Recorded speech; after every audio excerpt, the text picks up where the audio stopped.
Chassidic Parashat of Tisa, Chassidic Insights on Purim. The interconnection of blessings and the divine Purim is more than just a festive occasion on the Jewish calendar. It's a time for deep reflection, joy, and connection with one another and with our Creator. The Talmud teaches us that on Purim we should drink until we can no longer tell the difference between blessed is Mordecai and cursed is Haman. This instruction may seem puzzling at first, but when we dig a little deeper, we discover a rich tapestry of meaning that can guide our lives. At the heart of the Purim story are two opposing forces, good and evil. These forces are beautifully represented by two trees mentioned in the Torah, the tree of life and the tree of knowledge of good and evil. The tree of life represents divine wisdom and eternal goodness, while the tree of knowledge symbolizes the complexities of human choice, where good and evil often intertwine. What's fascinating is that these two trees, while appearing distinct, are rooted in the same source, Hashem, the Creator. This tells us that everything in the universe is interconnected, even the seemingly conflicting aspects of our reality. The Purim narrative vividly illustrates this struggle. Haman, our story's antagonist, embodies the darker side of the tree of knowledge. His arrogance and hatred led him to plot against the Jewish people, thinking he was untouchable. In stark contrast, Esther and Mordecai represent the power of faith and connection to the divine. They draw their strength from the tree of life, showing us that even in the darkest moments we can find light, hope, and redemption. When we are commanded to drink on Purim, it's not just about revelry, it's a sacred opportunity to elevate ourselves to a higher state of consciousness. In doing so, we blur the lines between good and evil, allowing us to see the underlying truth that everything ultimately comes from Hashem and is, in essence, good. This perspective invites us to understand that our lives are woven together in a complex tapestry where each thread has its purpose and place. A beautiful midrash illustrates this idea with the image of Shava taking grapes and squeezing them to make wine. This act of transforming something ordinary into something special serves as a metaphor for our own lives. On Purim, when we share wine and joy, we are not just fulfilling a mitzvah, we are participating in a cosmic healing, rectifying the mistakes of the past. By drinking with intention, we connect with the divine and elevate our understanding of life and existence. In this state of joy, the lines between blessing and curse begin to fade away. We come to realize that even Haman, who drew his strength from negativity, could have chosen a different path and connected with the tree of life. This realization teaches us a profound lesson. Redemption is always possible. Through acts of kindness and generosity, we create pathways for divine blessings to flow into our lives and the lives of others. Generosity is a central theme of Purim, and it's essential to understand its deeper meaning. The Talmud tells us that all of a person's income is allotted to him from Rosh Hashanah to Rosh Hashanah, with the exception of the expenses for Shabbos, Yom Tov, and the Torah education for his children. This insight reveals a fundamental principle. When we give to others, we're not just helping them, we're also opening ourselves up to receive blessings in return. Rabbi Ezriel Tauber beautifully illustrates this idea by discussing tuition assistance for children's education. He argues that when parents request reductions in tuition, they may unintentionally limit the blessings that could come their way. For example, if someone is allotted $50,000 for annual living expenses and needs an additional $10,000 for Shabbos and Yom Tov, along with $20,000 for school tuition, their total income would be $80,000.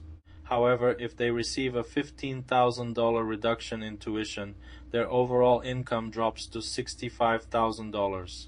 This reduction can restrict the flow of blessings that Hashem wishes to bestow upon them. Understanding this principle enriches our experience of Purim. The Shulchan Aruch teaches us, you should give to anybody who puts out his hand to you on Purim, even to a non-Jew. This law emphasizes that when we extend our hands in generosity, we create channels for blessings to flow into the world. The money we share is not just a gift.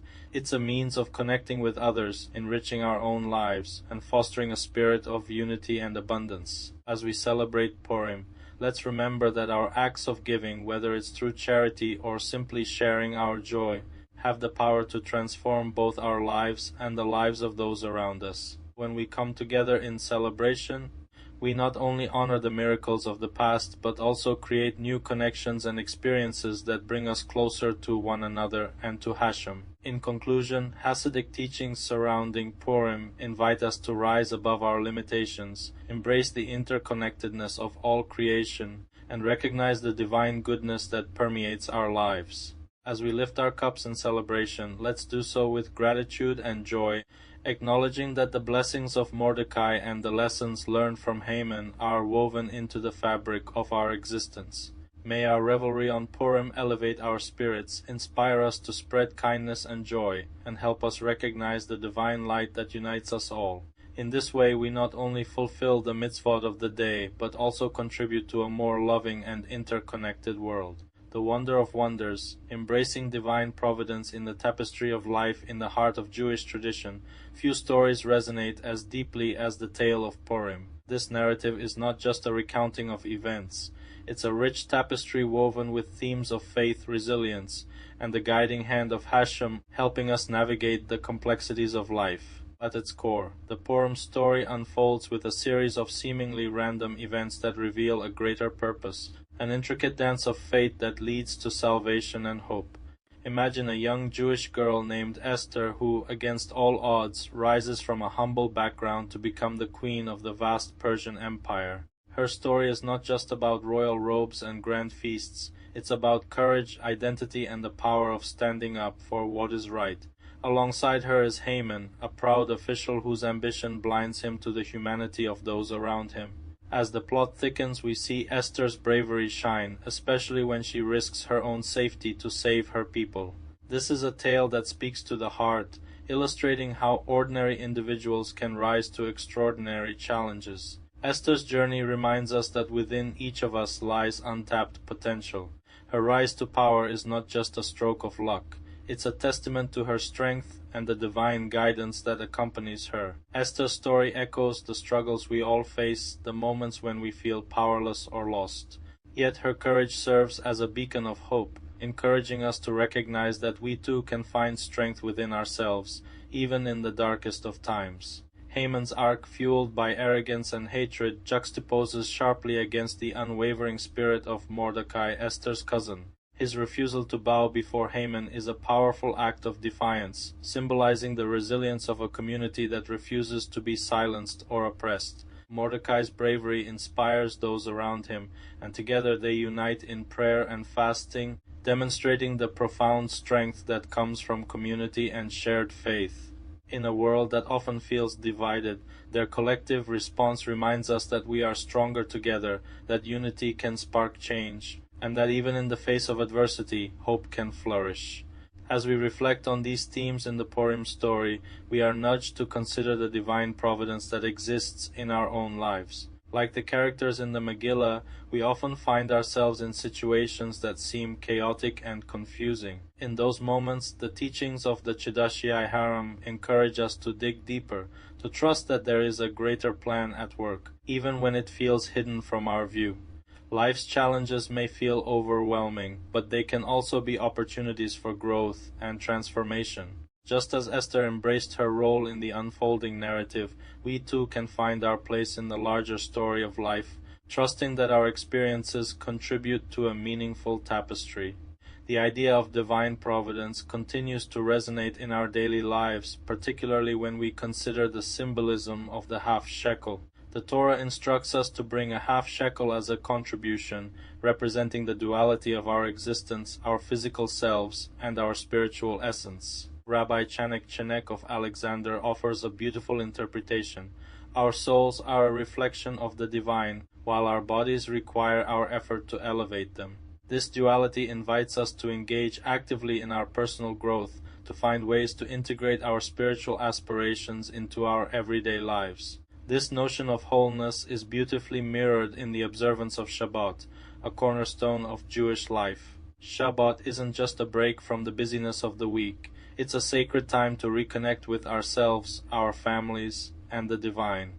The commandment to observe Shabbat reminds us to create a space of tranquility and holiness amidst the noise of life. The story of Reb Yehuda Tzvi and his grandfather, Arayim of Sons, illustrates this beautifully. During a joyous meal, our Chaim became so filled with emotion while discussing Shabbat that he joyfully shouted, "A Guten Shabbos, a Guten Shabbos." This excitement infused the room with a sense of anticipation, transforming the gathering into a celebration of holiness. Even in their miscalculation regarding the timing of Shabbat, the essence of their actions seeking connection and joy shines brightly, reminding us of the power of intention. As we reflect on these teachings, we begin to see the wonder woven into the fabric of our existence. Just as the Purim story reveals divine purpose, our lives are filled with moments of grace, serendipity, and unexpected blessings. In our daily routines, we may overlook the miraculous, yet each moment offers us a chance to recognize the divine presence that surrounds us. Whether through the duality symbolized by the half shekel or the sacred space created by Shabbat, we are invited to embrace the beauty of our lives and the connections we share. Celebrating Purim allows us to immerse ourselves in the joy of transformation and resilience. It's a reminder that even in the face of adversity we can find light and hope. The triumph of Esther and her people speaks to the enduring strength of the human spirit and the power of community. It inspires us to find our own voices, to stand up for what is right, and to cherish the bonds that unite us. As we don our costumes and share in the festivities of Purim, let us remember the deeper meaning behind the celebration. Let us honor the courage of those who came before us and recognize our role in the ongoing story of our people. In doing so, we can find inspiration to navigate our own challenges, uplift one another, and embrace the wonder that is our shared existence. Through every trial and triumph, may we always be guided by the light of hope, faith, and love.